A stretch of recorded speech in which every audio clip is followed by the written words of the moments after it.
Guys, ഇതാണ് അച്ഛൻ്റെ കോട്ട. ഇതാണ് നമ്മുടെ ഷൈജു മാത്യു അച്ഛൻ. ഇതെൻ്റെ ചേട്ടൻ, ഇത് ഞാൻ, ഇത് അച്ഛൻ്റെ കോട്ട.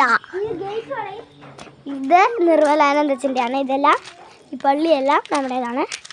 മൈതാനത്തെ കാറെല്ലാം വെട്ടി. ഇതുണ്ട് നമ്മുടെ വണ്ടിയാണ്. ജസ്റ്റ് 5 minutes ആയിട്ടുള്ള വണ്ടിയാണ്. പുതിയതാണ്. പക്ഷേ ഇത് ഇങ്ങനായിപ്പോയി. അതുകൊണ്ട് നമ്മുടെ ലവ് ബേക്സിനെ കാണണ്ടേ, കുഞ്ഞിപ്പക്കറു ഒക്കെ ഇതിനകത്തുണ്ട്. അതുപോലെ നമ്മുടെ പ്രാവിനെയൊക്കെ കാണണ്ടേ. ഇതാണ് നമ്മുടെ വള്ളിപ്രാവ്.